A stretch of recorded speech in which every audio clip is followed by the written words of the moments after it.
One game. After everything you are about to see, Spain stand one single game from the World Cup. Win it, and they are not just champions. They have a real claim as the greatest national team football has ever produced. But this golden team was not born golden. It exists because Spain lost everything first. Their crown, their identity, their fear. So rewind 16 years, to a night in Johannesburg and the empire that every Spanish team since has been measured against. You will watch that empire die in 9 days. You will meet a coach nobody wanted, and a boy who watched the collapse from primary school. Stay to the end, because the final chapter of this story is not written yet. It gets written this week. Part 1. The Empire. Before 2008, Spain were football's beautiful underachievers. 44 years without a single major trophy. Gifted, admired, and somehow always broken when it mattered. Then Euro 2008. Torres runs onto a through ball against Germany and dinks it home. 44 years of hurt end in one swing of a boot. And the way they won changed football itself. Pass, pass, pass. They called it tiki-taka. Keep the ball forever, and the opponent can never hurt you. It was hypnotic, suffocating, and completely new. At its heart, Xavi and Iniesta, two midfielders passing the world dizzy. In South Africa, that idea went hunting for the biggest prize of all. Extra time in Johannesburg. Iniesta swings his leg, and Spain are champions of the world for the first time in their history. Grown men wept into the turf. A nation that had waited its whole existence finally stood on top of the earth. And the whole world applauded the way they did it. 2 years later, they dismantled Italy 4-0 in the Euro final. 3 straight major titles. No men's team had ever done it. None has since. And that perfection became a trap. Because from this night on, every Spain team would be measured against a ghost. Part 2. 9 days. Brazil, 2014. The defending champions walk into their opening game, and the Netherlands hit them 5-1. Not beaten, dismantled in front of the world. Days later, Chile finished the job. The greatest empire football had ever built was out in the group stage. It took 9 days to die. Then came the wilderness. 4 straight tournaments, 4 exits, 3 of them on penalties. 1,000 passes a game and no punch at the end of them. The style that once hypnotized the world had become a lullaby. By 2022, the world had solved them. Teams parked deep, waited, and watched Spain pass themselves to sleep. The feared had become the familiar. But remember this while the empire crumbles. The boy who would help bring it all back was 7 years old, kicking a ball in the Barcelona youth system. Hold that thought. Part 3. The Quiet Man. December 2022. Spain needed a savior, and they hired a man most fans could not have picked out of a lineup. Luis de la Fuente.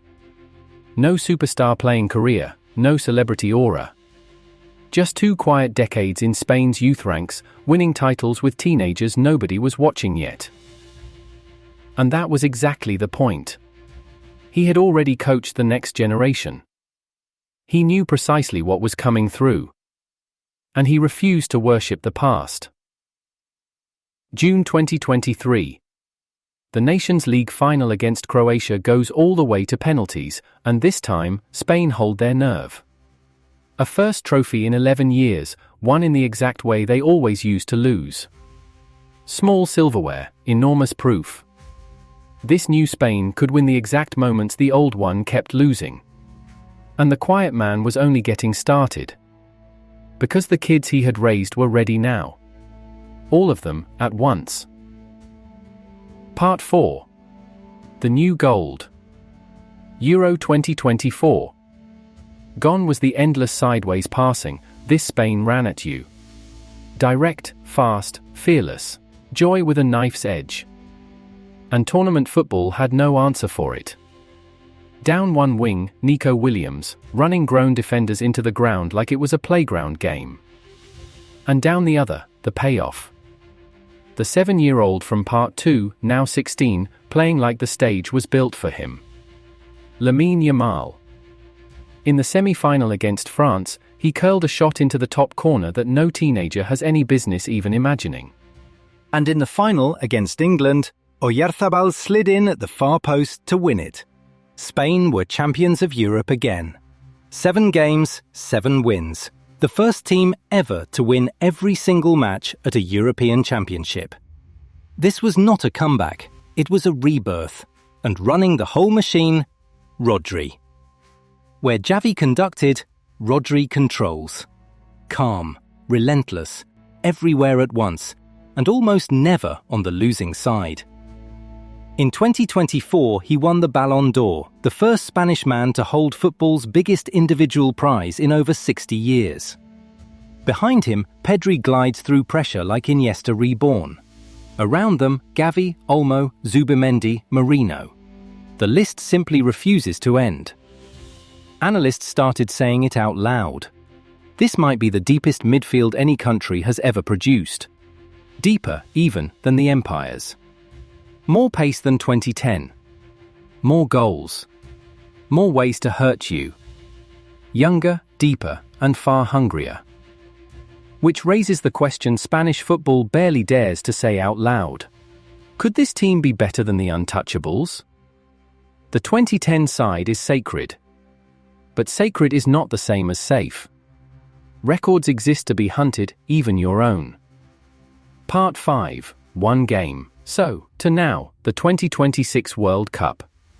The trophy the Empire won once, and nobody in red has touched since. The one stage where this generation can finally step out of 2010's shadow, forever.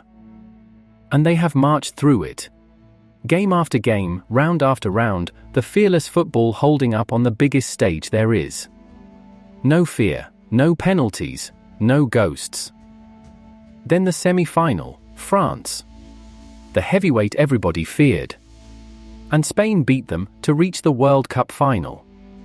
Which brings us right back to where we started. 1 game. 1 game between this team and a second star above the badge. 1 game between the quiet man's kids and the only title left that would settle the argument forever. 16 years ago, Iniesta's boot answered this question for 1 generation. Now a new one stands exactly where he stood. A team that had to lose everything, its crown, its identity, its aura, just to become dangerous again. Nobody knows how the final ends. Not you, not me, not them. That page is still blank. But whatever happens next, the rebirth is already real, greatness is 1 game away. And the last page belongs to them. If this story stayed with you, subscribe to Beyond the Boots for more. The boots tell the story, we just follow the footsteps.